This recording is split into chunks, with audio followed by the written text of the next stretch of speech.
Bentar. Oke, terakhir kita membahas limit fungsi dua peubah. Kuliah kita agak ketinggalan nih, sedikit ya. Ya nggak apa-apa lah, nanti kita kebut lagi. Nah, saya ingatkan lagi kalau menunjukkan sebuah limit itu tidak ada, caranya kita cari dua jalur berbeda yang kalau dihitung limitnya hasilnya beda. Kalau dapatnya sama, nggak bisa menyimpulkan apa-apa. Ya, tapi kalau dua jalur, hasil limitnya beda, berarti limit itu nggak ada. Kemudian, kalau menunjukkan limitnya ada, nah ini ada dua kemungkinan gini. Kalau di soalnya, hitung limit ini gitu, jadi limitnya pasti ada. Nah, itu boleh ambil jalur, satu jalur aja. Cukup satu jalur, kenapa? Kalau limitnya ada, kan dari jalur manapun hasilnya akan sama. Jadi kalau di soalnya dibilang tunjukkan atau hitung limit ini gitu, artinya itu udah ada tuh limitnya. Nah, kita boleh dioperasikan kayak kemarin ini ada yang dicoret. Kalau masalah bisa juga ambil satu jalur aja. Kalau limitnya pasti ada ya, jalur manapun nilainya akan sama. Nanti kita lihat lebih lanjut hal itu di tutorial. Yang agak susah kalau periksa limit ini ada atau tidak gitu. Nah, itu susah. Biasanya kita tebak dulu. Kalau nggak ada, kita tebak nggak ada, cari dua jalur sehingga limitnya berbeda. Kalau diambil jalur, selalu limitnya sama, mungkin limitnya ada gitu ya. Jadi kalau soalnya periksa ini, limitnya ada atau tidak itu agak lebih sukar. Oke, detailnya nanti kita lewat. Nggak bahas sekarang lagi, karena contoh-contoh ini juga udah dibahas. Kita sekarang lanjut dulu ke pengertian kekontinuan. Coba kita lihat sedikit di fungsi satu peubah. Mungkin ada yang lupa. Jadi satu peubah dulu ya, y fungsi x. Bentar, ini nggak pas. Y sama dengan fx.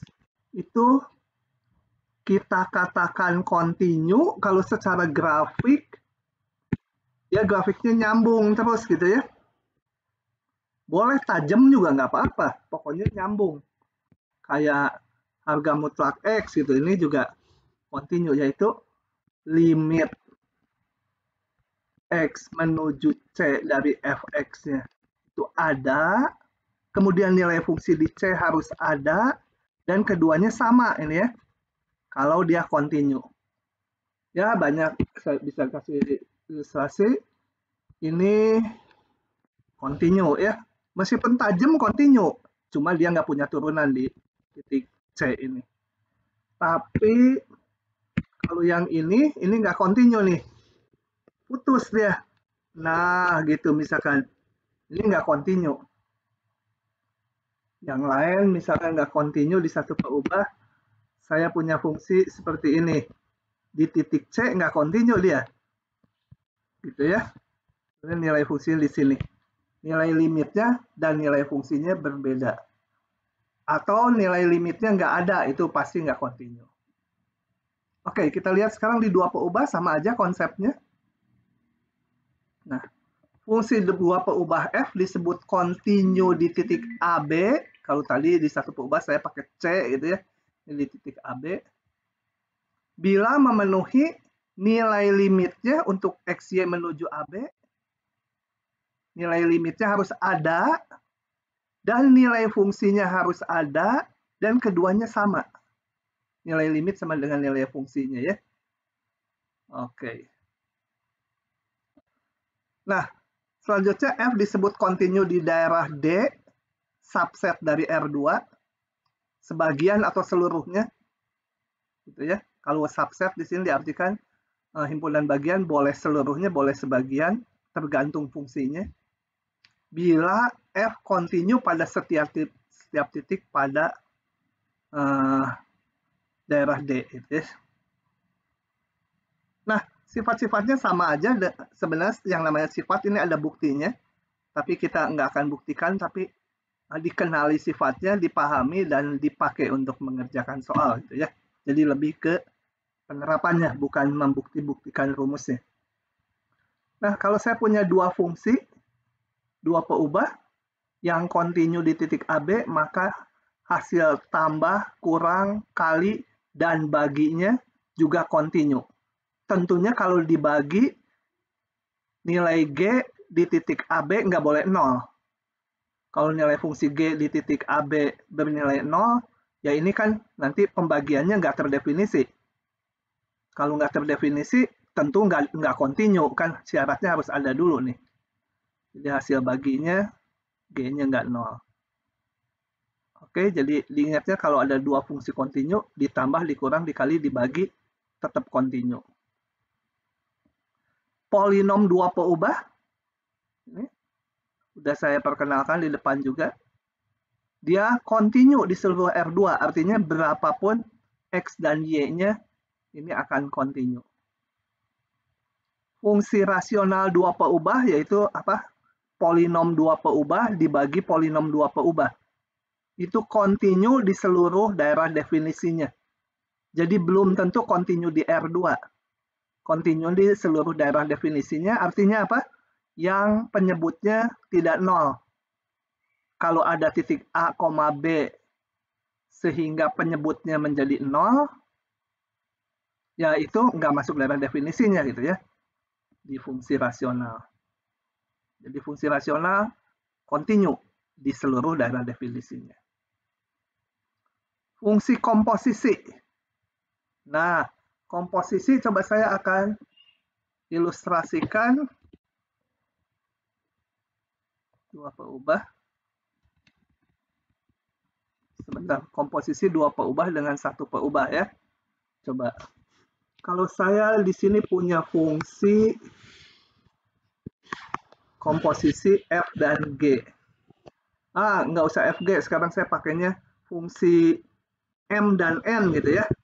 Fungsi M ke sana, ini fungsi N. Kalau M fungsi satu peubah dan N dua peubah, satu peubah ya, ini dua peubah. Coba kita lihat.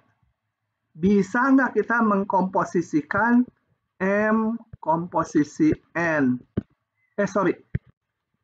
Kalau M kerja duluan berarti M dulu dikomposisikan dengan N gitu ya. Nah, kita lihat. Kalau M satu peubah, di sini ada titik, katakan titik C. Oleh M dihitung menjadi nilai fungsi di titik C. Fungsi M ya, di titik C. Oleh fungsi N bisa dihitung nggak? Nggak bisa ya. Oleh fungsi N nggak bisa kan? N variabelnya harus 2. Ini kan satu bilangan aja. Misalkan mx-nya x kuadrat gitu kan. Dapatnya ya kalau C-nya 2, maka kalau C-nya 2, ini jadi 4. Oleh fungsi N, 4 nggak bisa dihitung nilainya karena harus 2 variabel. Jadi komposisinya nggak bisa demikian. Harus ini yang fungsi 2 peubah. Saya sebut M, X, Y. Di sini yang satu peubah. Jadi kalau demikian, saya ulangi lagi gambarnya. Kalau yang awal ini satu peubah, dua peubah, berarti di sini ada titik A, B, dihitung di sini. M di titik A, B. Hasilnya sebuah bilangan ya. Fungsi dua peubah. Oleh N, bilangannya yang cuma satu buah, bisa dihitung. Ya. Dia menjadi N dari M A, B. Nilai fungsi N di titik M A, B. Oke, jadi komposisinya harus fungsi dua peubah dengan fungsi satu peubah. Jadi kalau dinotasikan seperti ini ya. N komposisi M. Variabelnya karena M kerja duluan kan, X, Y.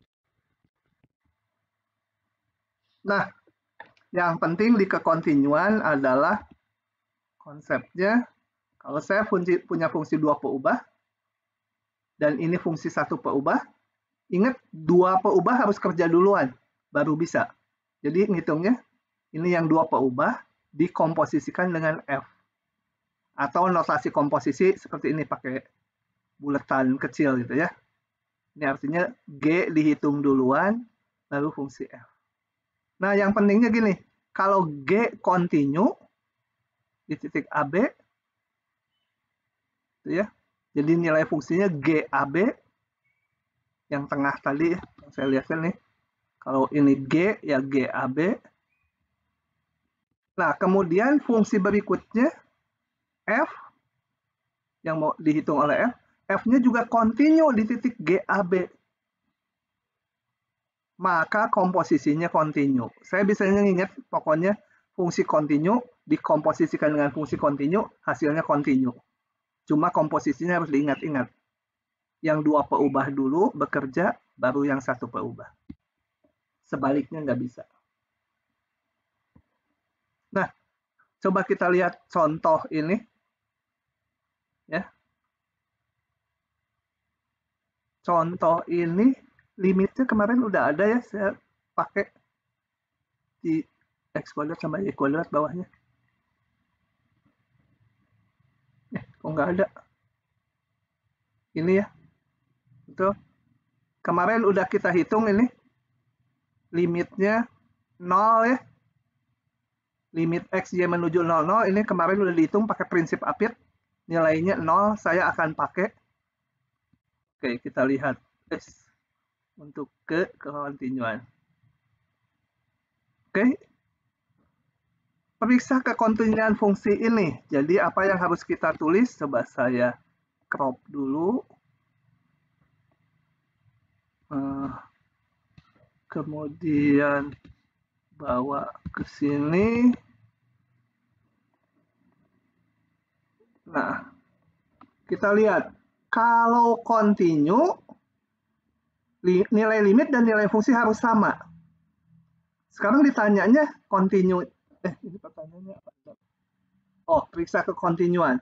Kita lihat dulu. Kalau untuk X, Y yang bukan 0, bukan 0, ya fx y-nya kan sama dengan 3x kuadrat y dibagi x kuadrat ditambah y kuadrat. Nah, ini kan polinom, bukan, polinom bagi polinom, betul. Polinom 2 peubah dibagi polinom 2 peubah. Jadi ini fungsi rasional. Dia pasti kontinu di daerah definisinya. Ya, daerah definisi ini, yaitu seluruh bilangan real kecuali 0, 0. Jadi yang penyebutnya bukan 0. Tapi untuk di titik 0, 0 gimana? Nah, kita harus periksa. Untuk, jadi kalau ini kontinu ya.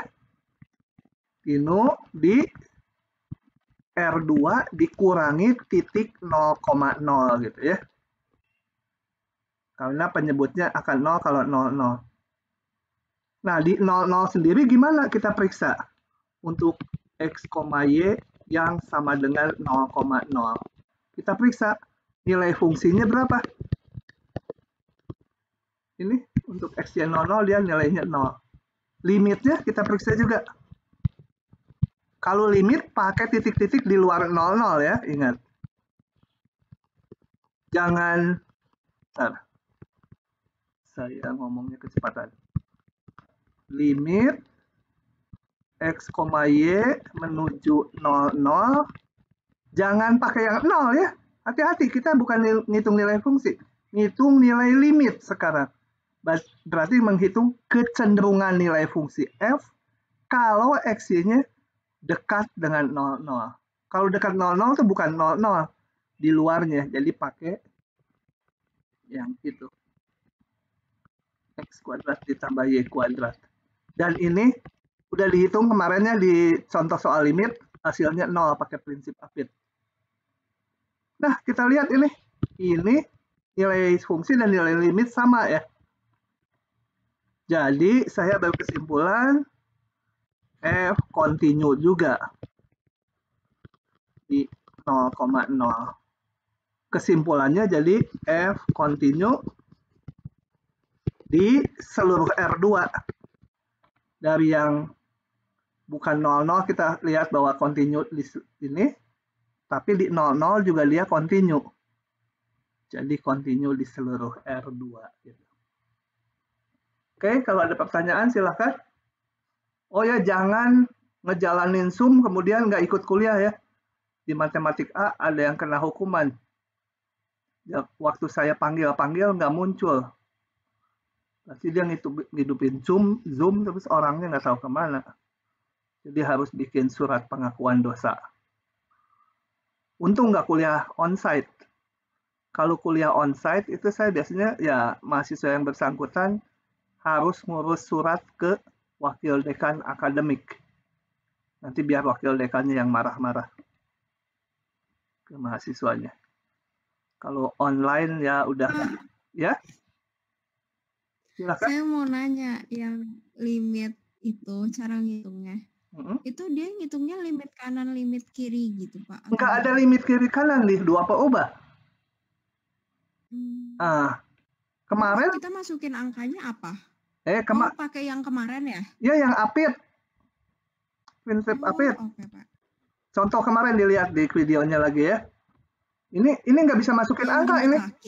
Nggak bisa masukin angka karena kita ngitung nilai mutlaknya dulu berapa. Yang dihitung yang ini. Karena sama nanti berarti yang ini sama. Dan ketemu limitnya yang kanannya 0, yang kirinya 0. Berarti yang di tengah 0. Nah, yang maunya juga kita bukan mutlak. Tanpa mutlak. Kalau nilai limit mutlaknya 0, tanpa mutlaknya juga 0. Dilihat lagi itu ya. Nah, dibaca-baca selintas. Tapi saya bingungnya gini, kemarin kan ada beberapa contoh. Terus ada yang pakai coret-coret, ada yang pakai Y sama dengan X dimasukin gitu. Kita tahu dari mana pakainya yang mutlak, Pak? Nah, tergantung soalnya. Nggak bisa saya sampaikan yang ini pakai ini, yang ini pakai itu, yang ini pakai ini. Variasinya udah terlalu banyak. Nggak ada keteraturan tiap soal. Tapi kalau sering latihan nanti cepat ngelihatnya. Kayak ini, boleh mau dicoret-coret, coba mau dicoret gimana? Ini kan nggak bisa dicoret. Saya awal baca soal ini juga gimana ini? Ini soal dulu ya kalau tahun ini saya 2 tahun lalu saya awal ngutak-ngutik ini karena 2 tahun lalu awal ganti buku. Ini soalnya dari buku. Saya bingung juga ini awalnya nyari-nyari supaya bisa dicoret gitu. Karena di buku stewardnya dibilang limitnya ada ini. Jadi saya harus bisa ngitung gitu. Saya coba-coba, nggak berhasil dicoret. Akhirnya cari-cari teorema pendukung limit apa aja. Nah, prinsip apit, cobain. Gitu. Ya. Kalau yang pertama dulu, yang ini, contoh ke-1 kan, langsung aja coret ini, bisa difaktorkan. Yang ini nggak bisa difaktorkan. Ini enak dikasih petunjuk nih, di bukunya nggak ada petunjuk. Kalau nggak salah. Begitu dikasih petunjuk ini mah, kayaknya pakai apit nih. Jadi nggak bisa diberikan. Bagaimana sih Pak ngelihat yang secara umum, yang ini pakai ini, yang ini pakai itu, nggak ada. Kudu latihan soal. Oke, begitu ya. Oke, makasih Pak. Kemudian nomor B. Nah, nomor B, kita langsung pakai teorema yang ada di atas ini. Sifat-sifat. Coba saya crop dulu.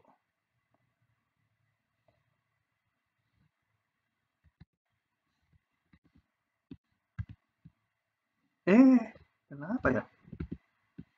Kok nggak masuk? Oh, masuk. Lambat. Oke, kalau ini gampang. Kenapa? Karena ini komposisi dari fungsi ini, mula-mula dihitung ini, fungsi 2 ubah, saya sebut H gitu ya. Bisa dipandang fungsi H, kemudian dikomposisikan dengan fungsi cos. Ini misalkan apa? G. 1 ubah, ingat. Ini kan G itu kerjanya 1 peubah. Tapi yang H 2 peubah. Jadi kalau saya rinci, HXY-nya sama dengan X pangkat 3 min 4 XY ditambah Y kuadrat. 2 peubah dia ya. Hasilnya kan sebuah bilangan ya. Kalau diberikan X dan Y-nya, hasilnya sebuah bilangan. Lalu saya punya GX cos X. Kita lihat bahwa FXY semula tak lain adalah komposisi dari G HXY kan, dihitung oleh HXY, kemudian oleh fungsi G dikoskan. Nah, kita lihat sekarang, kita udah tahu dari 1 peubah G kontinu kan, kemudian H kontinu. Kenapa? Karena polinom 2 peubah. Tadi kan udah di sini. Nah, polinom 2 peubah kayak ginian. Dia kontinu. Jadi dipakai teoremanya ya. Kontinu karena polinom 2 peubah. Nah, dengan demikian menurut rumusnya tadi kontinu dikomposisikan dengan kontinu, hasilnya kontinu. Jadi apa? G dari HXY yang sama dengan FXY sendiri yang mau kita uji ini, yang awal itu kontinu. Karena kontinu dengan kontinu dikomposisikan, hasilnya kontinu. Begitu. Oke. Nah, harusnya itu selesai minggu kemarin. Minggu ini masuk bahan yang ini. Berikutnya. Oke, yang ini penting nih ya, hati-hati penting nih. Yang barusan juga penting, continue. Jadi bab ini hati-hati, kalian belum pernah dapat di SMA, bahannya baru, kalau belajarnya mendadak ya nggak susah ingat. Nah, turunan parsial sebelum masuk ke konsepnya, saya akan ilustrasikan dulu. Ini. Temperatur udara yang dirasakan seseorang, di depan ada juga ya temperatur udara, tapi pengaruh angin dan temperatur saat itu. Sekarang lain lagi, temperatur yang dirasakan seseorang bergantung pada temperatur udara dan kelembapan udara saat itu. Contohnya di Bandung, itu lebih, sebentar. Nggak tahu saya. Nanti salah lagi. Kita ikuti aja dulu. Saya suka terbalik soalnya. Mana yang lebih tinggi, mana yang lebih rendah. Nah, ini faktanya katanya makin tinggi kelembaban udaranya, maka tubuh akan merasakan temperatur yang lebih tinggi dari temperatur sesungguhnya. Jadi kalau sekarang misalkan di tempat saya di Bandung, temperaturnya katakan 24 derajat Celcius. Tapi kelembapannya mungkin agak tinggi gitu ya. Maka terasa lebih panas gitu dari 24. Nah, oke. Itu berdasarkan ini heat index ya. Indeks ya, heat index yang diterbitkan oleh ini National Weather Service dari Amerika. Itu berlaku hubungannya segini. Kalau temperatur sesungguhnya ini yang diukur termometer, mereka satuannya Fahrenheit ya. Jadi jangan dibayangkan temperaturnya segini Celcius, nanti kita mati kepanggang. Ini Fahrenheit. Dan H dari humidity, kelembaban. Dan kelembabannya segini. Nah, dari sini kita bisa mengetahui, misalkan saya ukur sama termometer temperatur udaranya 96. Kemudian gunakan alat pengukur kelembaban udara, misalkan didapat 70. Maka temperatur yang dirasakan itu 125 derajat. Gitu ya, maksudnya dari ini. Oke. Paham ya tabelnya? Membaca tabelnya jadi temperatur sesungguhnya sekian, kelembapannya sekian, misalkan 75, ya kerasannya temperaturnya 122. Oke. Nah, kita lihat bahwa heat index ini, ya, kita simbolkan I, merupakan fungsi dua peubah. Bergantung, jadi heat index itu temperatur yang dirasakan oleh kita, oleh tubuh kita, itu bergantung kepada temperatur sesungguhnya yang diukur termometer dan kelembaban udara. Dua peubah. Nah, tapi kita nggak akan ngutak-ngutik dua peubahnya lagi. Sekarang mau ngitung hal yang lain yang baru. Karena dua peubahnya udah di depan yang kayak gini. Nah, coba perhatikan kondisi pada saat kelembapannya 70. Bolak-balik kita S70. Saya crop dulu biar ini karena dipakai bolak-balik ya. Biar bisa ciluk bak gitu. Dengan cepat. Saya taruh di Word.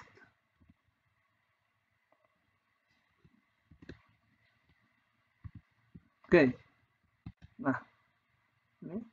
Jadi saya bisa balik dengan cepat gitu mundurnya ya. Oke. Perhatikan kondisi pada saat kelembapannya 70.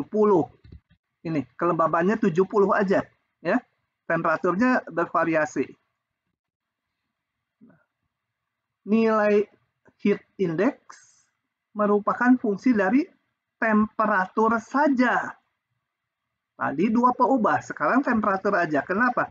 Coba kita lihat lagi. Secara umum, heat index itu angka-angka yang ada di tabel sini, yang dirasakan tubuh, bergantung kepada temperatur dan kelembapan. Tapi kalau saya lihat pada kelembapan 70, kelembapannya hanya mau dilihat yang 70 aja. Kelembapan yang lain nggak mau dilihat ya. Mau lihat kelembapan pada saat 70. Maka heat index ini, yang biru di sini kolom ini, hanya bergantung kepada temperatur aja ya. Kelembapannya ya konstanta aja 70. Gitu. Yang mau disasar di sini. Jadi heat index hanya bergantung kepada temperatur sesungguhnya. Kelembabannya 70 konstanta. Nah, kemudian kita mau lihat laju perubahan heat index, turunan, ingat ya itu, kayak turunan. Pada saat temperaturnya 96, kita lihat. Pada saat temperaturnya 96, kelembapannya selalu 70. Hati-hati bukan 125 ya, itu yang dirasakan. Sekarang mau menentukan laju perubahannya untuk yang biru. Kita lihat. Simbolnya nanti sebentar. Itu adalah sama dengan, kan turunan kayak dulu. Turunan itu kalau saya punya fungsi H, satu ubah aja ya, maka turunan fungsi H di titik C adalah limit, jangan H ya, G gitu ya, karena H-nya mau dipakai sini. GC ditambah H min GC gitu ya, per H. Ya, itu definisi turunan. Nah, yang sama juga kalau kelembapannya selalu 70, ini hanya fungsi dari T saja. T besar saja. Nah, pada saat temperaturnya 96,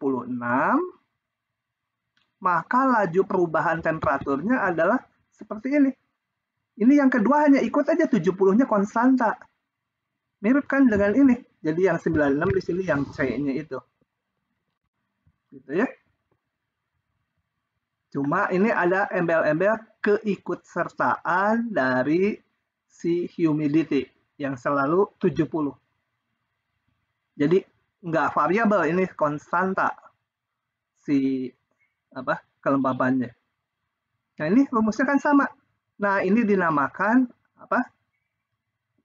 turunan atau turunan parsial dari G terhadap T besar.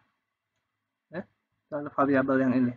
Dibacanya ini simbolnya kayak gini. Kalau tadinya 2 peubah, bacanya simbolnya pakai kayak gini, ini dibaca do G do T. Kalau biasa kan pakai huruf D, DG, DT.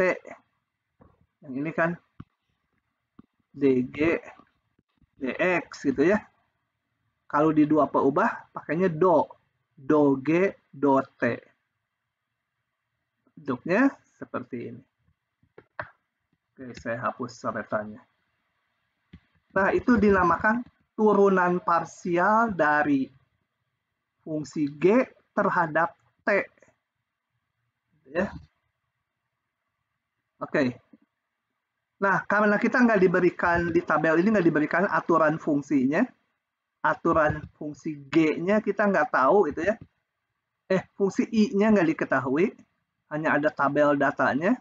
Jadi untuk ini kita hampiri aja nilai ini, saya mau ngitung yang ini nih, limit ini dihampiri aja, nggak sebagai delta T menuju 0, tapi menggunakan delta T yang terkecil, yaitu kita lihat di sini temperaturnya ada di 96, ini satu lagi di 98. Jadi kita pakai data dengan delta T-nya 2 di 98 dikurangi di 96.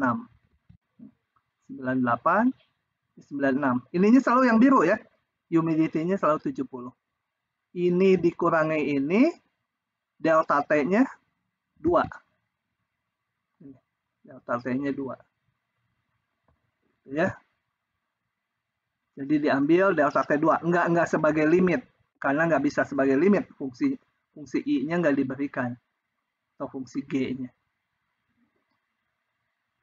Oke, pendekatannya sekian. Oke, sekarang coba kalau kita perhatikan kembali tadi kan awalnya I itu fungsi T dan H. Sekarang saya mau melihat untuk yang temperaturnya selalu 96.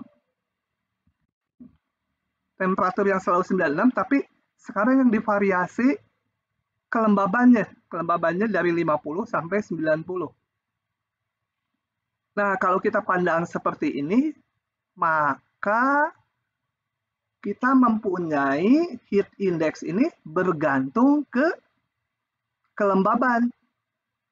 Ya, terhadap T besar juga bergantung, tapi T-nya konstan. Mau dilihat T-nya konstan. Ya, T-nya konstan. Jadi fungsinya ini. G ini fungsi dari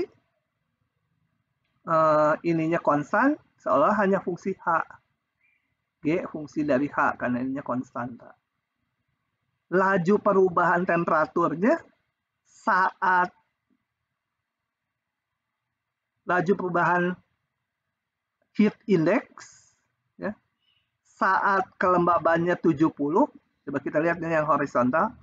Mau melihat laju perubahan heat index ya. Kalau kelembabannya 70 di sini ya. Gimana caranya? Ya sama kayak yang atas, tapi yang variabel yang ini. Jadi pada saat heat index-nya 70, maka laju perubahannya adalah limit ini. Gitu ya, sesuai definisi limit di satu peubah. Jadi ini kayak fungsi satu peubah biasa aja. Nah, karena delta H menuju 0 nggak bisa kita hitung. Karena fungsi ininya belum diberikan aturannya. Yang ada hanya punya tabel aja. Jadi kita pilih delta H yang sekecil mungkin. Ini di sini 70 hanya, di sini hanya 75, ya kita pakai delta H-nya 5. Jadi G 96,75, delta H-nya pakai 5, dikurangi G 96,70 dibagi 5 gitu ya. Nah, G 96,75 Kita lihat tabel. 9675 itu 130.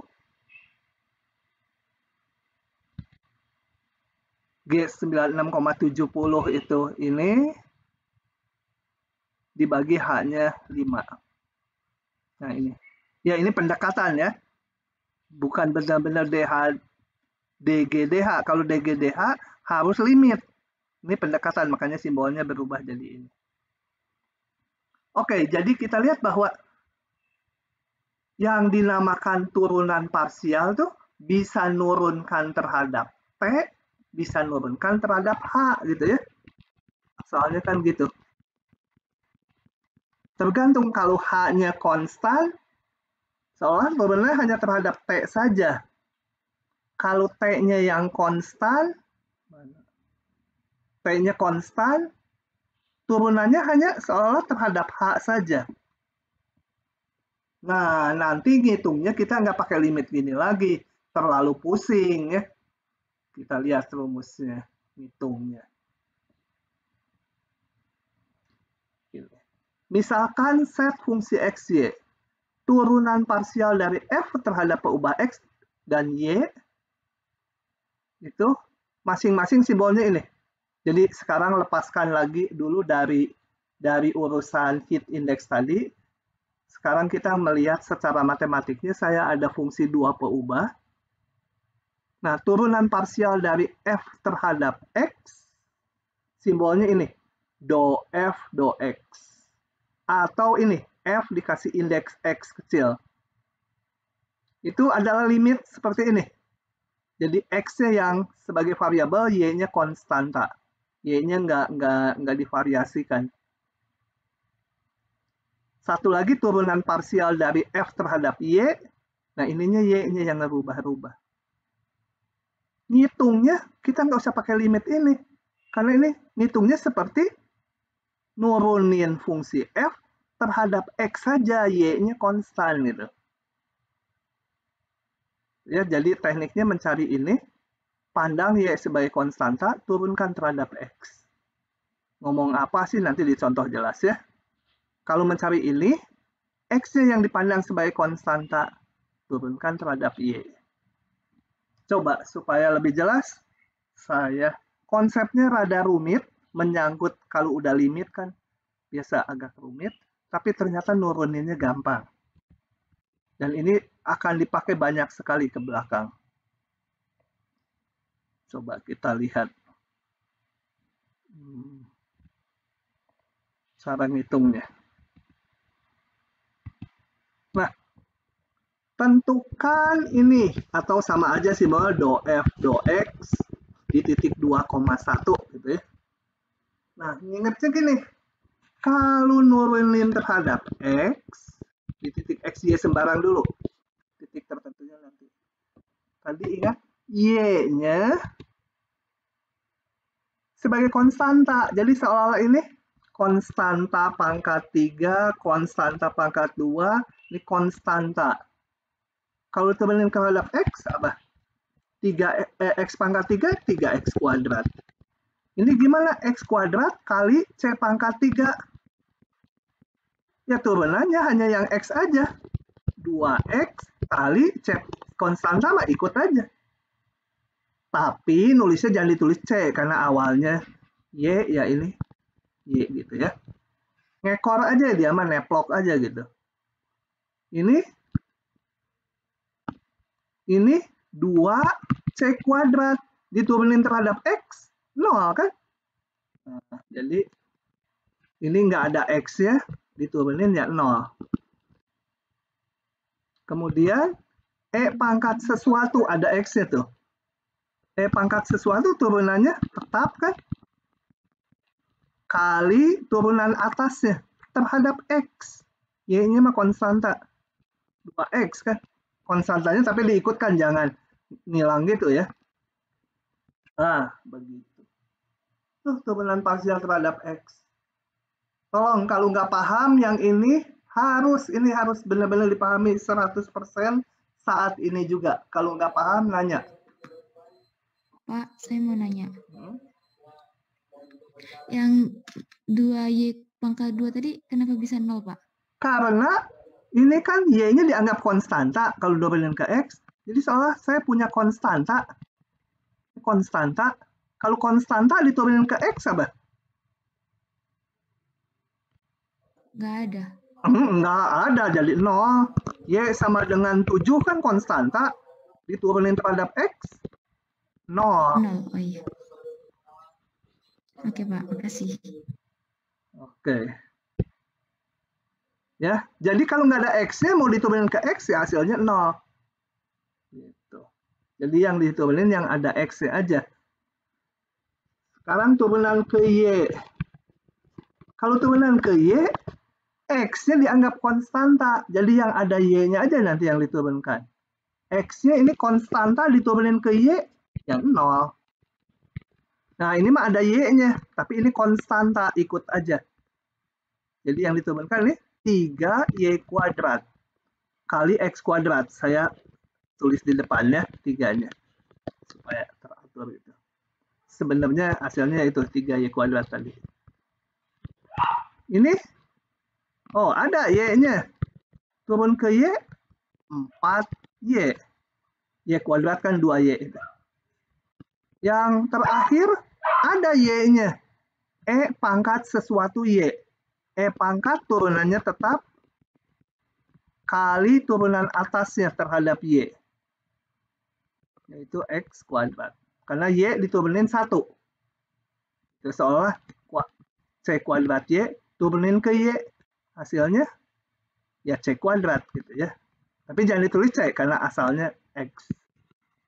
Begitu. Bisa? Pipit paham nggak, Pil? Paham, Pak. Harus ini paham betul ya. Dan bahkan harus cepat nanti di tengah soal. Kalau ada yang nggak paham, tolong nanya. Yang ini penting sekali, operasionalnya, turunan parsial. Kalau yang sebelumnya saya gambarannya itu agak terlupa, nggak apa-apa. Cara menurunkannya harus bisa. Oke. Nah, lanjut saya. Nah, kalau tadi kan saya kerjanya pakai apa? Tabel. Mana sih ini ya? Sekarang kalau fungsi aja, ya F-nya entah heat index, entah yang lain nanti masih banyak. Apa sih secara gambaran geometrinya, secara visualnya turunan parsial itu, gitu ya. Coba untuk itu kita lihat yang ini. 2 demo ini. Nah, untuk mendapatkan gambaran arti turunan parsial, supaya kalau ada lewat gambar kan terbayang gitu ya. Apa sih yang dihitung kan kalau turunan itu kan, yang namanya turunan kan biasanya itu menghitung gradien atau tanjakan atau kecuraman sebuah kurva gitu ya. Nah, kalau di sini yang mana? Ini ada 2 lagi gitu. Coba kita lihat di sini. Perhatikan grafik set fungsi XY ini ya, yang melengkung ini. Warna-warni merah dan di sini agak hijau. Kemudian ini titik X0, Y0, Z0 ada di sini. Jadi ini kalau dikebawahkan ini X0, Y0, nilai fungsinya Z0. Nah, kemudian saya iriskan permukaan tadi dengan bidang Y sama dengan Y0. Bidang Y sama dengan Y0 tak lain adalah bidang X offset digeser ke kanan sejauh Y0 ya. Jadi Y-nya Y0, Z-nya bebas, X-nya bebas. Ya termasuk ke dalam juga, ke bawah juga, ini potongan bidangnya aja. Oke, dipotong. Coba saya mau tanya dulu. Kalau saya ada titik di sini nih, di bidang yang biru ini. Salah satu titik. Nilai Y-nya berapa? Pipit. Titik itu yang ditunjuk. Itu titik Itu sama dengan Y0 juga bukan, Ya, Pak? Y-nya Y0 gitu ya. X-nya nggak tahu kita Iya. sama setnya. Semua titik yang ada di bidang biru, itu nilai Y-nya selalu Y0. Kan bidang Y sama Y0 gitu. Oke. Nah, sekarang saya mau lihat irisannya. Irisannya kan kurva melengkung gitu kan? Kurva melengkung dari sini ke sini, betul? Ini motongnya di mana? Di sini ya. Motongnya di sini. Melengkung gitu kan? Titik sekutu antara titik sekutu antara permukaan ini dengan bidang ini. Saya gambar. Nah, bidangnya saya hapus supaya ininya tegas. Ini perpotongan aja, perpotongan antara bidang ini dengan ini. Kita lihat sepanjang kurva ini, nilai Y-nya selalu Y0, betul nggak? Sepanjang kurva yang melengkung ini, Y-nya selalu Y0. X sama Z-nya mah berubah-ubah. Kenapa? Karena kan dia yang melengkung tadi terletak pada bidang yang warnanya apa ini? Ungu muda atau biru gitu ya. Tadi semua titik pada bidang yang biru adalah Y-nya sama dengan Y0. Tadi perpotongannya tentunya akan terletak pada bidang yang biru juga, perpotongan lengkungan ini. Berarti di sini Y-nya selalu Y0. Nah, mirip ke yang tadi sebelumnya. Coba sekarang, oh ya, tujuannya dulu. Tujuannya kita akan menghitung kemiringan garis singgung terhadap kurva tersebut di titik X0, Y0, Z0. Mau dihitung kemiringannya. Berapa kemiringannya gitu. Atau mengukur tanjakannya berapa gitu ya. Nah, untuk itu kita lakukan sebagai berikut. Karena Y-nya selalu Y0, saya coba ini proyeksikan. Ini si kurva potongannya, saya proyeksikan ke bidang X, O, Z. Jadi yang melengkung ini saya bawa ke kiri, dan saya melihatnya dari arah sini matanya. Matanya melihat dari sana. Jadilah ini. Kalau saya matanya melihat dari arah sini kan, ini sumbu X positif, ini sumbu Z positif. Saya gambar di sini, ini X positif, ini Z positif. Mata kita di atas ini ya. Persis sekarang di depan kita gitu. Mata kita seperti kayak saat ini. Ini kurvanya. Terbayang ya? Jadi ini dari sini ke sini. Lihat ini X positif, ini Z positif. X positif, Z positif, mata kita lihat dari sini, kurvanya seperti ini. Nah, kita ingat, kurva ini Y-nya selalu sama dengan Y0. Jadi fungsinya bisa kita pandang sebagai yang berubah-ubah kan kurva ini, X dan Z-nya. Jadi Z hanya fungsi dari X saja seolah-olah kayak gini. Y0-nya konstanta aja neplok gitu dia. Maka kemiringan kurva ya seolah-olah turunan dari Z terhadap X saja. Y0-nya hanya ikutan aja konstanta. Gitu. Nah, jadilah yang limit tadi. Simbolnya ini turunan F terhadap X. Kenapa terhadap X? Karena Y-nya konstanta. Hanya terhadap X saja. Atau simbolnya F pakai indeks X. Di titik X0, Y0 adalah ini. Ngitungnya kita nggak pakai limit ini. Tapi pakai cara tadi. Diturunkan terhadap X dengan memandang Y-nya konstan. Gitu ya. Tapi definisinya ini. Kenapa kita nggak pakai ini? Karena di satu peubah kita udah belajar menurunkan limit fungsi satu peubah, udah punya sifat-sifatnya. X kuadrat 2X, akar X 1/2 akar X. Ngapain harus pakai limit gini lagi? Gitu ya. Jadi turunan parsial itu seolah-olah hanya turun ke X aja atau Y aja, salah satu harus konstan. Oke, begitu ilustrasinya. Yang kedua sama, saya cepat aja yang kedua ya. Yang kedua, X-nya yang konstan. Kalau tadi kan Y-nya konstan, berarti ini ada titik X0, Y0, Z0 nilai fungsinya. Kita iriskan dengan bidang X sama konstan, yaitu X sama dengan X0.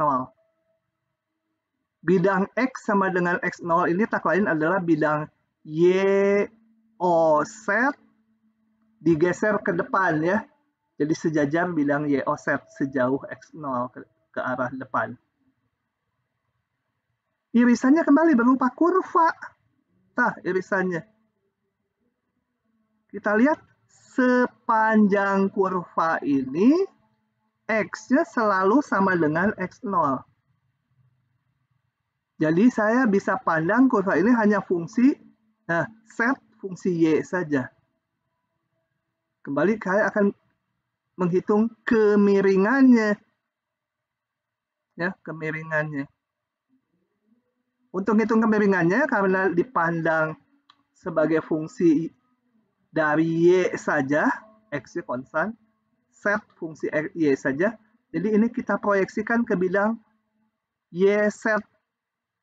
Nah, diproyeksikan, jadi mata kita ada di depan sini, melihat ke sana, ini diproyeksikan ke bidang YOZ, ini kurvanya. Maka kemiringannya adalah simbolnya do F do Y atau FY, limit lagi tapi Y-nya yang jalan, X-nya konstanta. Ngitungnya kembali nggak pakai ini, tapi tinggal dari aturan fungsinya turunin ke Y. Oke, itu makna geometrinya. Nanti akan dipakai di soal nih makna ini. Nanti di tutorial ada ya. Oke. Nah, jadi maknanya harus dipahami juga selain ngitungnya. Nanti di tutorial begitu keluar lagi saya lihatkan lagi gambar ini. Oke, itu turunan parsial. Nah, saya mau crop dulu. Ini. Mau menjawab soal ini. Oke. Nah, kalau tadi saya punya set fungsi X, Y, misalnya X kuadrat Y tambah Y sin X gitu ya. Kan tadi udah tahu cara menurunkan terhadap X apa. Coba diulang untuk soal ini. Turun ke X, X-nya aja turun 2X, Y-nya konstanta. Yang ini, yang ada X-nya sin, jadi cos X. Y cos X. Turunan ke Y, Y-nya yang diturunin. Y turunannya, yang ini Y turunannya 1. X kuadratnya konstanta. Gitu aja. Kali 1 gitu ya, nggak usah lah ditulis kali 1. Yang ini diturunin terhadap Y, Y turun ke Y, hasilnya 1. Kali sin X. Gitu ya. Nah, sekarang kalau bentuknya implisit gini, X, Y, Z-nya tercampur. X, Y, Z-nya ya. Terkait seperti itu. Nah, di sini juga sebenarnya set fungsi X, Y. Gitu ya. Cuma sekarang bagaimana cara nuruninnya? Nah, cara nuruninnya seperti barusan. Ini kenapa nggak bisa dihapus ya? Aku suka nggak mau ngehapus ini teh aneh. Ambil aja penghapus. Nggak mau juga. Kadang dia suka macet gitu, saya nggak ngerti. Di scroll dulu, bentar. Di scroll. Kadang-kadang mau. Ganti pulpen gitu. Chat juga, udah biarin aja. Nah, caranya gini. Turunkan parsial terhadap, aduh ini mau ngapus susah. Ini Word suka ngaco gini. Bentar ya. Ya udahlah. Nulis juga, nulis mah bisa. Tapi kalau nggak bisa ngapus, saya berabe. Alah, saya tutup dulu. Aneh-aneh nih Word-nya. Panggil lagi Word-nya.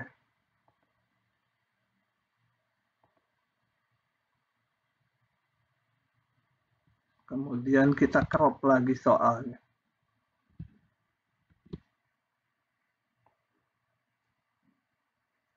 Untuk fungsi yang implisit.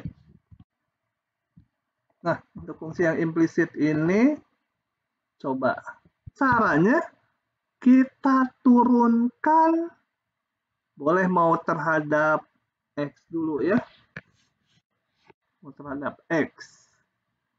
Caranya, ya kita turunkan terhadap X. Ini saya sebut F yang memuat X, Y, Z. Kita turunkan setiap suku terhadap X. Turunan terhadap X, 3X kuadrat. Gitu kan? Yang ini nggak ada X-nya. 0. Yang ini nggak ada X-nya. Tapi tidak 0. Kenapa? Karena X dan Z terkait. Z kan fungsi dari X, Y. Nah, kalau Y diturunin ke X atau X turunin ke Y memang 0. Karena X dan Y-nya saling nggak terkait. Tapi Z terkait ini. Maka nuruninnya kalau seperti ini, menjadi yang ini harus diturunkan. 3Z kuadrat kali DZ DX. Gitu. Do. Ya. Sama dengan kalau kita punya gini, analoginya. Di satu perubahan saya punya fungsi misalkan sin X pangkat 3 D jangan Y lagi lah, DH DX apa ya, 3 kali sin X pangkat 2 kali turunan dalamnya kan, kali cos X. Nah ini sama, saya punyanya set pangkat 3. Turunannya gimana terhadap X? Karena set fungsi X, ya ini jangan dianggap 0 gitu. Nggak ada X-nya, jadi 0. Nggak boleh yang set, karena set merupakan fungsi dari X. Ya, sama dengan ini, pangkat 3, 3Z kuadrat kali turunan set terhadap X. Gitu ya. Ditambah, nah ini ada X-nya, ada Y, ada Z-nya. Anggap perkalian. Saya anggap sebagai 6XY dikalikan Z. Turunin terhadap X. Pakai rumus U aksen V, turun terhadap X, ini 6Y. Kali Z, ditambah, ini tetap, Z turun ke X. Z DX. Sorry, pakai do ya, karena Z 2 perubah. Gitu ya. Luas kanan 0. Begitu kalau implisit. Jadi yang Z, kalau ada Z-nya, diturunin ke X atau ke Y, nggak jadi 0 gitu. Kalau ini mah 0 nih. Cara mudah mengingatnya gini. Kalau di fungsi 2 perubah, X dan Y tidak saling terkait, dua-duanya variabel bebas. Artinya kalau Y diturunin ke X, ya 0, nggak ada kaitannya. Ya konstanta aja ini. Tetapi kalau Z turun ke X, nggak 0, turun ke Y juga 0, nggak 0, karena Z itu bergantung ke X, juga bergantung ke Y. Nggak saling bebas gitu dengan X, Y. Oke, begitu. Nah, dari sini saya bisa susun DZ DX-nya sama dengan ini kebelakangkan min 3X kuadrat min 6YZ dibagi, ini dikeluarkan gitu ya, yang ini digabungkan 3Z kuadrat ditambah 6XY. Oke, hasilnya memuat X, Y, Z lagi, nggak apa-apa, asalnya juga implisit, ya hasilnya implisit. Bisa dipahami nggak? Coba, saya mau ngetes si Pipit aja, yang DZ DY. Sekarang ini coret-coretnya saya hapus. Pipit jawab ya. Nah, turunin ke Y. Iya, Pak. Ini turunin ke Y jadi berapa? 0. Terhadap Y. 0. Ini turun ke Y jadi? 0. 3Y pangkat 2. Ini turun ke Y menjadi? Tambah 3Z kuadrat.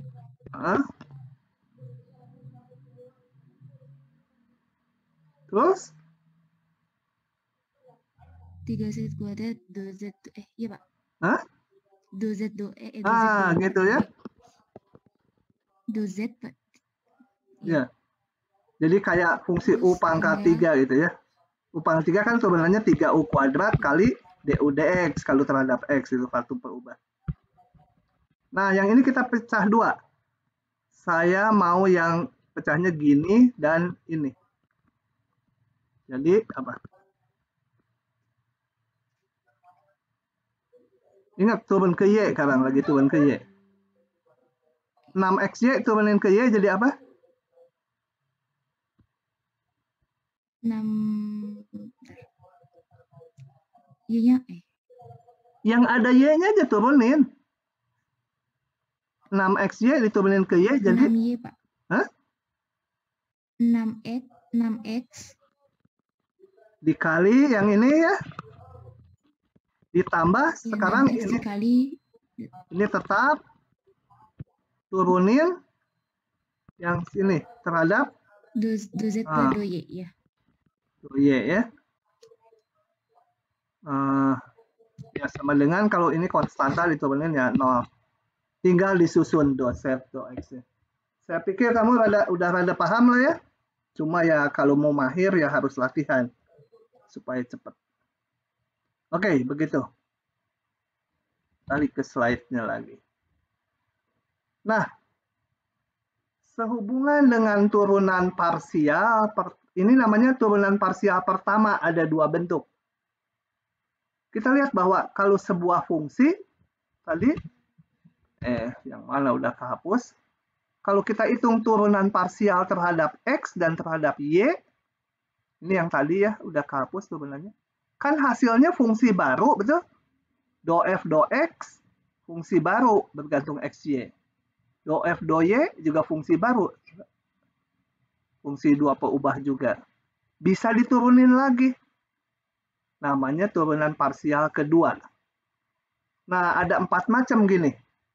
Kalau tadi kita ngitung Fx, atau yang sama dengan do F do X, kalau saya turunkan ini, hasilnya tadi diturunkan lagi terhadap X, notasinya ini, turun ke X, turun lagi ke X. Atau ini sama aja dengan ini, do F do X, diturunin lagi terhadap X. Gitu ya. Atau pakai notasi ini, ya notasinya banyak. Do 2F do X kuadrat. Ya, sebagai limit, ini udahlah. Ya. Notasinya yang penting ini. Ada ini. Ini artinya apa? Turun X, kemudian turun ke Y. Jadi dari F ini, apa? Turun dulu hasil Fx. Ini hasilnya apa? Diturunin ke Y. Jadi si Fx ini turunin ke Y. Nah, notasinya seperti ini, turun X, kemudian turun Y. Ini artinya setelah turun X, diturunin ke Y.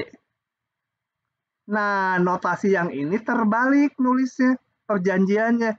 Kalau ada kayak gini, artinya turun dulu ke X, baru turun ke Y. Gitu, mirip bahasa Arab, bacanya dari kanan ya. Jadi kalau ada tulisan ini, itu sama dengan ini. Yang ini mengartikan turun X ke Y, kemudian Y, ya yang ini bacanya turun ke X, kemudian turun ke Y. Ya, ininya limitnya saya nggak akan bahas teoritisnya. Fyx ini artinya turun ke Y dulu, baru ke X. Ini, turun ke Y dulu, hasilnya diturunkan ke X. Nah, kembali notasinya sengaja diberi warna merah. Dengan notasi ini, lambangnya terbalik. Jadi kalau suruh ngitung ini, harus ngitung dulu turun ke Y, baru ke X. Satu lagi FYY. Nah, itu turun ke Y, turun lagi ke Y. Di sini notasinya nggak ada masalah. Oke, ini turunan parsial kedua. Nanti ini diperlukan untuk menentukan maksimum minimum fungsi dua perubah. Oke, kita lihat ini. Saya buka aja ya biar cepat, Pak Cilukba. Cilukba. Nah, oke. Oh, ini udah langsung dikasih tahu. Ini turunan parsial pertamanya tadi udah dihitung. Betul gitu udah dihitung. Pangkat X kuadrat Y. Benar gitu? Nggak ada contoh itu ya. Bohong. Nah, kita hitung dulu aja kalau gitu. Atau percaya aja ya. Ini turunan parsial pertama terhadap X dan Y udah diperoleh ini. Gitu. Turunan parsial keduanya apa? Kita lihat. Nah, fxx artinya turun ke X lagi. Ini udah turun ke X. Sekarang yang ini diturunkan lagi terhadap X. Ini 2xy pangkat 3, ini konstanta. Jadi ini X turunannya 1. 2 kali 1 kali Y pangkat 3. Satunya nggak ditulis. Yang ini gimana? Turun ke X. Ini ada X-nya, ini juga ada X-nya sebagai perkalian. Turunin ini menjadi, kalau saya tulis, 2Y pangkat X kuadrat Y ditambah 2XY-nya tetap kali pangkat turunan terhadap X. Pangkat turunan terhadap X ya pangkat tetap kali turunan atasnya. Nah, itu. Yang ini. Ya, yang seluruh ini menjadi 2 ini. Paham nggak? Pipit, paham nggak, Pit?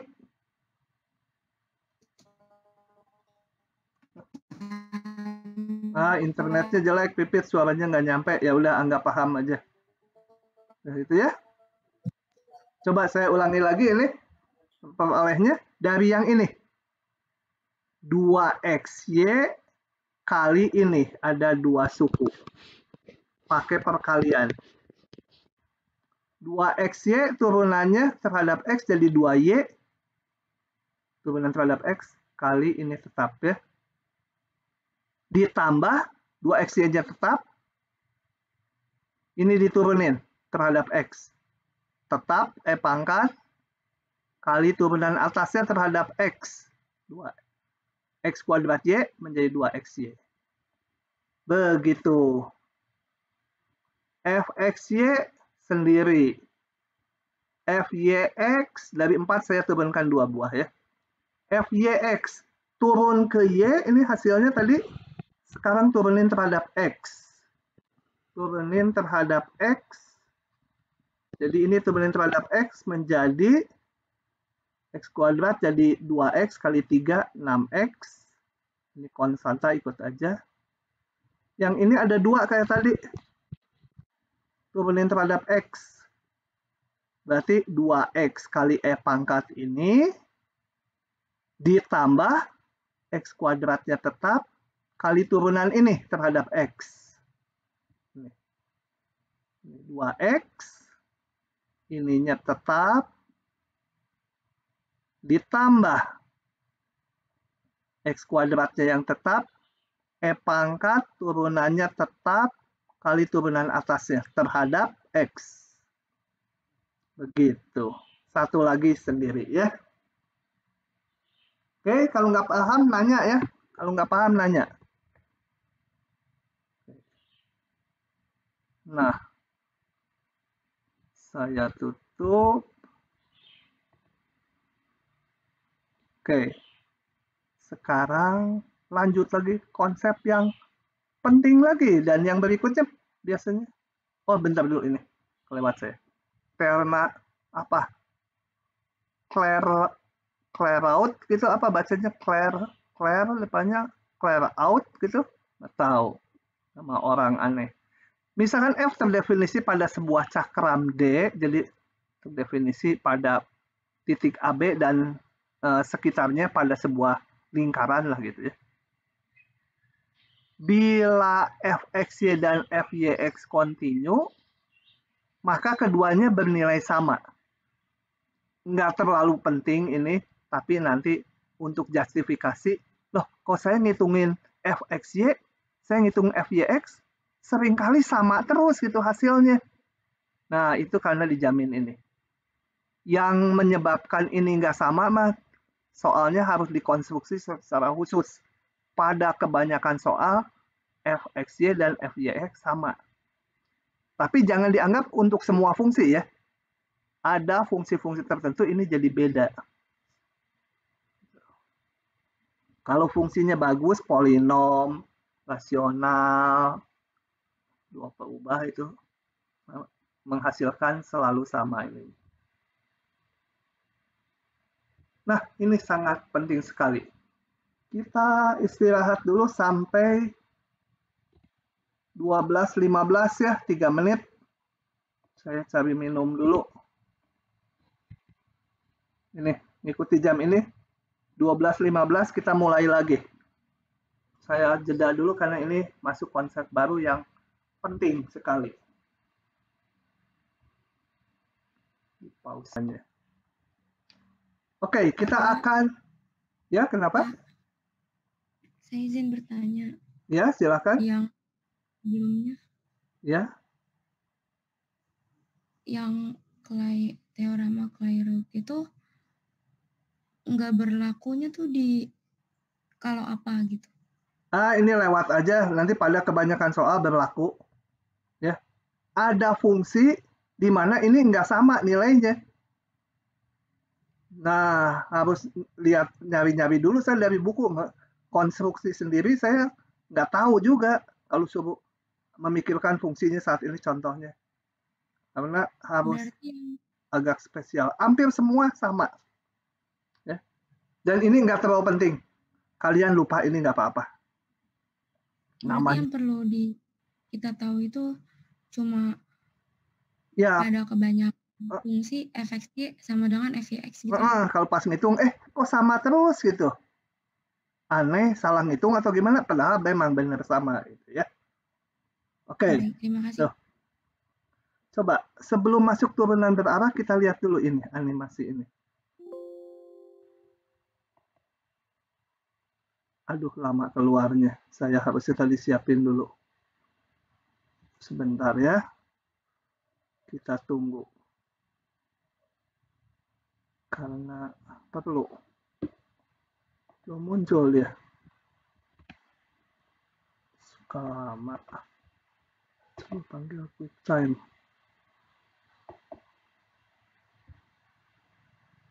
Jalanin lagi.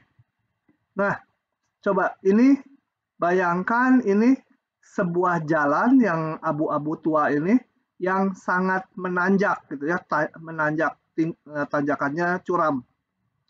Kalau dulu itu di dekat Bandung ada yang namanya ini Nagrek gitu ya. Daerah Nagrek kalau mau ke arah Garut. Dan di situ tanjakannya tajam sekali. Sebelum beberapa tahun yang lalu ada jalan yang melingkar. Jadi pemerintah bikin jalan melingkar supaya nggak terlalu tajam. Melingkar dulu. Gitu. Lebih panjang tapi nggak tajam. Nah bayangkan kalau ada tanjakan yang sangat curam, biasanya kendaraan-kendaraan besar seperti truk atau bis gitu, jalannya suka seperti ini nih. Dia jalannya suka loar-leor gitu ya. Dan kadang-kadang ngeselin kalau kita pakai mobil yang tenaganya gede, mau nyusul ke sini dia halangin. Udah saya nyusul sebelah sini. Dia halangin gitu ya. Sebenarnya dia bukan mau menghalangi kita. Kenapa? Karena kalau dia lurus straight gitu ke atas, lurus, dia akan si mobil truknya itu bisa nggak kuat tenaganya. Jadi dia mencong dulu ke kiri atau ke kanan supaya nggak terlalu curam. Bayangin kalau dia bergeraknya ke sini, dia nggak nanjak di sini, datar aja tapi nggak nyampe ke atas, tapi dia nyerong dikit. Di sini nyerong lagi gitu ya, belak-belok. Jadi lower layer gini, tenaga mesinnya kuat sampai ke atas. Ya, seberapa banyak nyerongnya tergantung kekuatan si mesinnya gitu ya. Kalau dia kuat, cukup kuat ya udah aja agak gitu, agak curam langsung, nyerongnya dikit-dikit aja gitu. Oke, itu jadi nanti konsep turunan berarah akan ngitung kalau disuruh ngitung pada arah tertentu, misalnya ke sana saya mau arahnya, seberapa curam ini tanjakannya atau gradiennya, atau kalau saya bergerak ke sana seberapa curam, atau saya bergerak ke sini. Nah ini kan malah enak turun gitu ya. Nah, tanjakannya negatif menurun. Nah, itu yang akan dihitung. Coba kita lihat satu lagi animasinya. Kalau ini yang akan saya jelaskan di gambar, di teorinya. Gini. Ini ilustrasi dulu, hitungannya nanti di slide-nya. Nah, coba perhatikan ini yang kotak-kotak warna abu-abu muda, itu adalah set fungsi XY. Jadi kita nggak lihat lagi jalan kayak tadi, jalannya ya ini fungsi XY gitu ya, atau ini per lereng gunung gitu ya. Kemudian ini ada satu titik di sini, titik dengan koordinat tertentu, misalnya X0, Y0, Z0. Nah, titik ini saya proyeksikan gitu, sebenarnya yang mau dinamain P itu titik yang atasnya. Proyeksikan, tarik tegak lurus. Kemudian di sini diberikan vektor. Vektor di bidang XY ya. Vektor di bidang XY, bukan vektor di ruang, bukan vektor menceng gitu di ruang, enggak. Ini di bidang XY. Namanya vektor arah. Dari vektor arah ini, dan ini garis tegak ini, kita bikin sebuah bidang. Ya, kita bikin bidang. Nah, jadi bidang dibangun oleh garis tegak dan vektor arah. Kebayangnya karena ini nggak tergambar, di sini nggak tergambar, bidang tadi akan berpotongan dengan permukaan yang kotak-kotak, berbentuk kurva potongannya ya. Nah, digambar ya, coba kalau yang ini digambar nggak ya? Nah, digambar tuh bidangnya kalau yang ini. Jadi dibangun bidang ini dari garis tegak dan vektor arah yang ditentukan. Dibentuk bidang. Potongannya berbentuk kurva kan, antara yang kuning dengan yang kotak-kotak abu. Itu kurva. Oke, saya balik lagi ke animasinya dulu. Kemana dia kabur, hilang? Oke, ini potongan kurva. Nah, yang saya lakukan sekarang mau menghitung kemiringan dari kurva merah tadi di titik ini. Seberapa besar sih kemiringannya atau tanjakannya, atau nanti nama di matematiknya namanya turunan berarahnya gitu ya. Jadi tadi ada turunan parsial, ini turunan berarah. Kita lihat dulu animasi ini.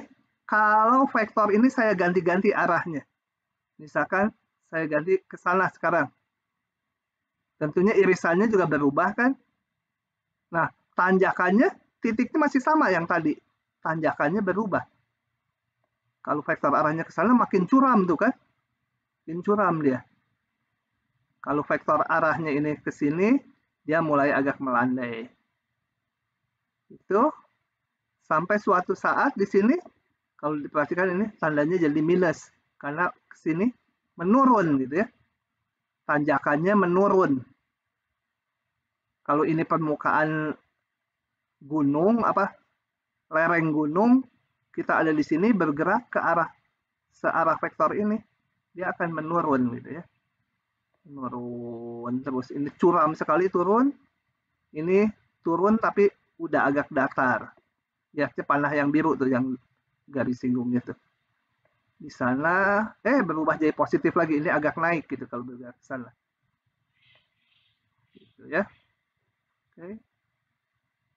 Nah, jadi turunannya sekarang turunan si kurva tuh tergantung vektor arahnya ya. Karena irisan kurva merah ini tergantung vektor arah ini dan garis tegak ini. Oke. Nah, kita sekarang akan lihat di hitungannya. Ini saya tutup. Jadi ceritanya sama, mengulang permukaan, ada titik P, P-nya maunya sebenarnya yang di permukaan ini abu ya, P-nya. Dibentuk, diberikan vektor arah, ini di bidang, ingat vektor arahnya di bidang, komponennya X, Y aja. Kemudian bikin bidang yang dibangun oleh garis tegak dan vektor arah. Irisannya yang merah. Nah, akan dihitung kemiringan garis singgungnya terhadap kurva merah. Di titik, kalau ini bawahnya A, B, ini A, B, dan ini tingginya nilai fungsinya, setnya. Setnya ini. Oke. Nah, itu permasalahan kita. Oke. Nah, sekarang rumusannya mirip dengan fungsi satu perubah. Kalau satu perubah, saya punya f(x), maka f aksen x adalah limit h mendekati 0, ini untuk satu perubah dulu ya, dari f(x) ditambah h, gitu kan, min f(x) ditambah bagi h. Itu kemiringan garis singgung dari sebuah kurva y fungsi x gitu ya, di titik tertentu. Oke, kalau ini saya samakan f aksen p, ini titik p, terus kalian mengukur kemiringan garis singgung ini. Titik situ. Kalau di dua perubah, namanya turunan parsial. Bentuk seperti ini. Turunan F pada arah U. Kenapa ada arah U? Karena tadi di animasinya kelihatan. Tergantung arah vektor arahnya yang mana gitu kan. Yang di lereng tadi. Nah ini. Atau notasinya ini ada dua. Do F, do U di titik P atau ini. Itu mirip ini. Cuma sekarang kita pakai notasinya vektor. P-nya, kenapa pakai vektor? Karena P-nya sekarang X, Y, kan fungsinya dua perubah. Kemudian tambah H-nya juga, tambah H kali vektor arahnya. Ini. Jadi kalau di satu perubah nggak ada arahnya ya ke kiri kanan aja di sumbu X. Kalau ini tergantung tadi vektor arahnya. Min Fp dibagi H. Ini mengukur gradien dari kurva pada titik P yang kurvanya dibangun searah vektor U. Gitu ya. Ini U itu ininya nih, vektor ini. Vektor arahnya. Oke, ini ya. Sebentar. Saya hapus. Oke. Ini mengulang yang tadi ya. Bukan mengulang tadi, ini ada hal khusus. Kalau saya ambil U-nya vektor 10. 10 kok kenapa di sini gitu ya? Coba kalau kita lihat ini. Vektor 10 mana sih? Y, X.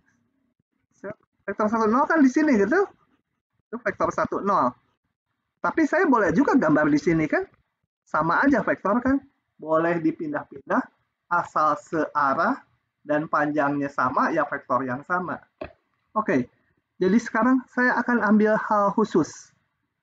Vektor arahnya vektor 1,0, tapi diletakkan di sini. Ya, vektor 1,0. Oke. Do F, do U itu apa? Kembali, kurva merah kan diperoleh dari irisan permukaan yang kotak-kotak dengan bidang yang dibangun oleh vektor 1, 0, ini tadi dengan garis tegak ini. Garis tegak ini dan vektor ini membangun bidang, kemudian irisannya berbentuk kurva merah. Nah, yang mau saya tanya dulu gini. Ini tadi vektor 1, 0. Tapi digambar di sini. Vektor 1, 0. Ini ada tegak. Gitu ya. Kalau ini titik P, itu X0, Y0. Titik P-nya, titik X0, Y0. Di bidang XY. Di bengkok benar. Kalau saya bangun bidang dari garis tegak ini dan vektor 1, 0, bangun bidangnya, saya bangun bidangnya. Ya, bidang itu kan pasti nggak luas ya. Bangun bidang. Di titik ini, hal apa yang istimewa? Berapa nilai Y-nya? Y-nya sama dengan Y0, paham nggak? Semua titik pada bidang, itu nilai Y-nya selalu sama dengan Y0. Kenapa? Karena saya bangun bidang ini, dan ini kan 1, 0 itu sejajar sumbu X. Jadi bidang ini sejajar dengan bidang X offset. Ya? X offset. Kenapa sejajar? Karena ini vektornya ini tadi 1, 0 di sini, ini 1, 0. Paham nggak itu? Sedangkan ini di sini titik P, ini pada bidang, nilai Y-nya Y0. Bidangnya sejajar X offset. Bidangnya sejajar X offset. Berarti yang titik-titik lain pada bidang juga ini Y-nya selalu sama dengan Y0. Semua di sini.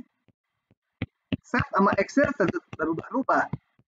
Tapi semua Y-nya dia sama dengan Y0. Begitu? Bisa membayangkan itu?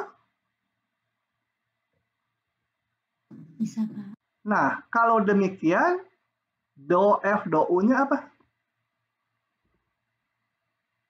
Mikir dikit.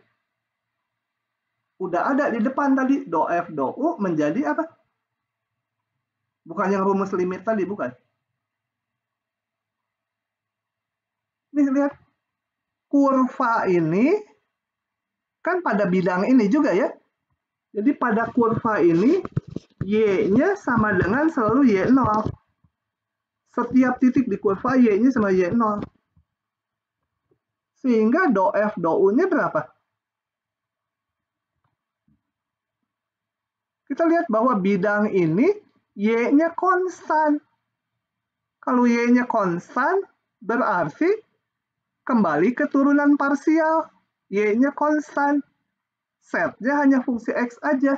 Jadi sama do F, do X. Titik P. Gitu ya. Kalau vektor arahnya ini.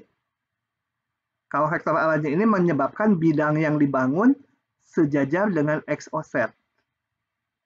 Mengakibatkan ini. Oke. Saya balikin lagi. Oke, ini. Kenapa ini? Itu baru saja. Kalau U-nya 1, 0, ini tak lain. Jadi ngitung turunan berarahnya nggak usah pakai ini. Ya, do F, do X aja. Kalau vektor arahnya 1, 0. Satu lagi, kalau vektor arahnya 0,1. 0,1 berarti ini pusat koordinat ke sana. Tapi saya gambar di titik P. Titik P, ingat tadi, P itu koordinatnya X0, Y0. Nah, dari sini dibangun bidang dengan menggunakan garis tegak ini dan vektor yang sejajar sumbu Y ya, vektor 0,1. Bangun bidang dari dua ini, bidangnya tak hingga ukurannya, irisannya nanti yang kurva ini.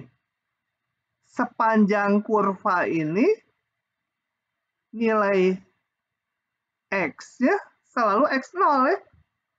Karena bidang yang dibangun dari ini dan ini, ya bidangnya selalu, aduh saya nggak pas nih gambar. Bidangnya selalu itu, X-nya sama X0. Karena bidangnya sejajar dengan bidang YOZ. Kalau U-nya ini. Sehingga do F do U tak lain adalah turunan parsial ke Y. Nah, yang lebih penting, kalau U-nya sembarang. Ini. Gimana ini? Nah, untuk itu, di sini saya nggak turunkan lagi rumusnya. Maka untuk menghitung kalau vektor arahnya sebarang, vektor U, tapi nanti U-nya harus vektor satuan ya, definisinya. Jadi ini kalau vektornya bukan vektor satuan, harus dibikin jadi vektor satuan dulu. Itu rumusnya adalah do F do U, nggak usah ngitung pakai limit ini, tapi ini nggak diturunkannya. Dia nilainya sama dengan ini. Ini apa? Ini bacanya grad F di titik P kali vektor U. Grad F ini apa? Benda asing apa?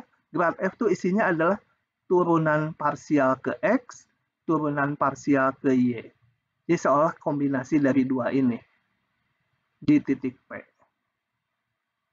Kalian turunan parsial ke X kan udah bisa ngitung. Turunan parsial ke Y udah bisa ngitung. Dimasukkan di titik P, masukkan titik P-nya, ini menjadi angka vektornya. Dikalikan vektor arahnya.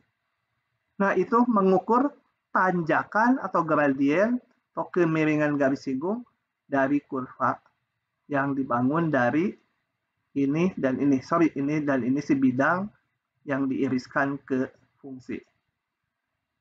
Jadi kemiringan kurva ini. Jadi ini adalah kemiringan dari F pada arah U di titik P. Atau dinamakan juga turunan berarah dari F terhadap U di titik P. Gitu ya. Jadi gampang. Ininya lupa tadi nggak apa-apa nih. Ini jangan lupa yang saya kasih highlight kuning. Ngitung turunan berarah itu grad F kali U. Gitu ya. Oke, saya akan sedikit lagi satu contoh dulu ya. Supaya terbayang. Nanti contoh lainnya ini. Jadi sampai kira-kira 45 atau 47.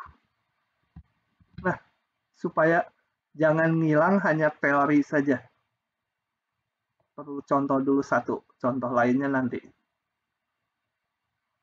Oke, saya bawa ke Word supaya tahu bentuk soalnya. Misalkan ada fungsi ini. Tentukan do F, do U atau simbolnya ini. Tadi sama aja ini dengan do F, do U. Turunan berarah dari F pada arah U di titik 2,1, ini titik P-nya tadi, di titik itu, pada vektor arah ini. Yang B jangan dibaca dulu. Jadi kita mau menghitung do F, do U di titik P dengan U-nya apa? Arahnya ini.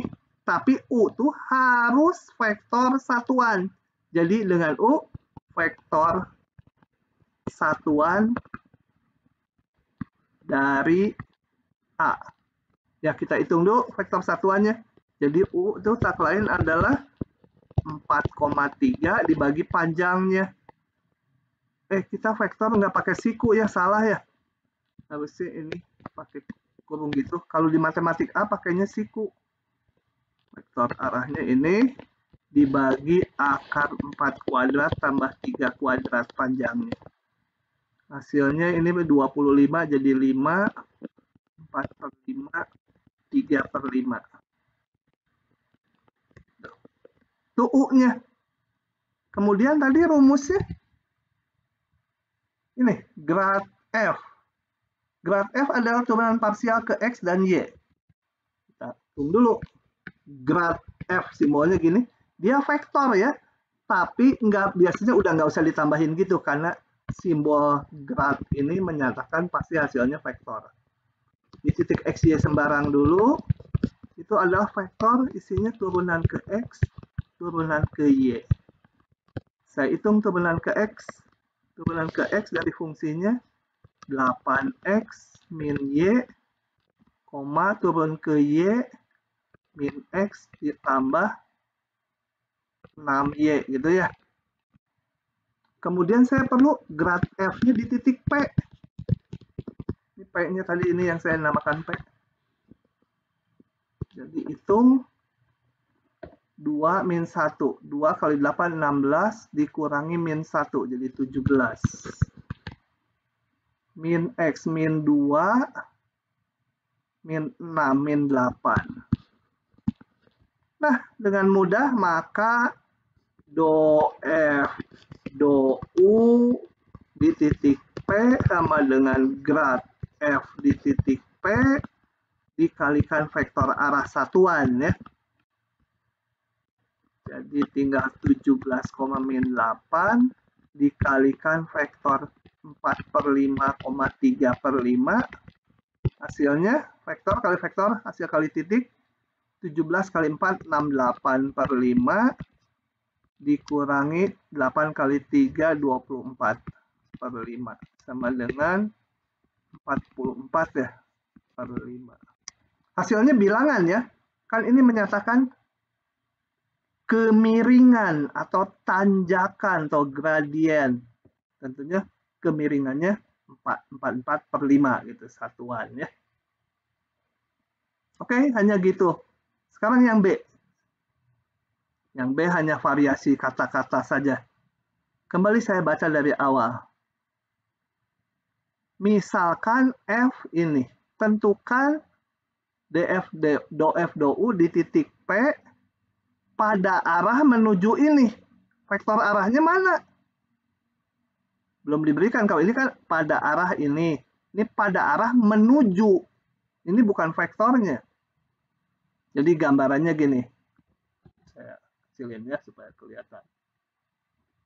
Jadi kalau dilihat ini ada titik P 2,-1. Ini P-nya. Arahnya menuju titik 5,3. 5,123. Itu. Jadi vektor arahnya yang mana? Kalau ini saya sebut Q 5,3. Ini P tadi 2,-1 pada arah menuju titik Q. Nah, berarti vektor arahnya adalah PQ. Untuk yang B ya. Di titik ini pada arah menuju titik ini. Jadi yang B kita punya vektor arahnya adalah PQ. Sama dengan kalau kita hitung 5 kurangi 2, 3. 3 kurangi min 1, 4. Vektornya tapi harus satuan sekarang. Vektor arah satuan. Sebutlah V, jangan U lagi supaya nggak bentrok dengan yang atas. Vektor 3,4 dibagi panjangnya.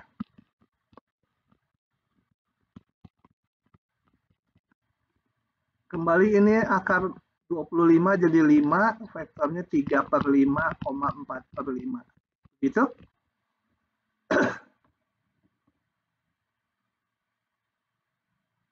Nah, sudah. Maka sekarang yang kita hitung do F, do V. Sama dengan grad F, rumusnya di titik P kali vektor V. Udah kayak tadi lagi, grad F-nya tadi kan udah dihitung, sama aja di atas. 17,8 dikalikan dot produk dengan 3/5/4/5. Ini sengaja saya bikin soal ini angkanya udah bagus gitu ya. 17 kali 3 51/5 dikurangi 8 kali 4 32/5 sama dengan 19/5.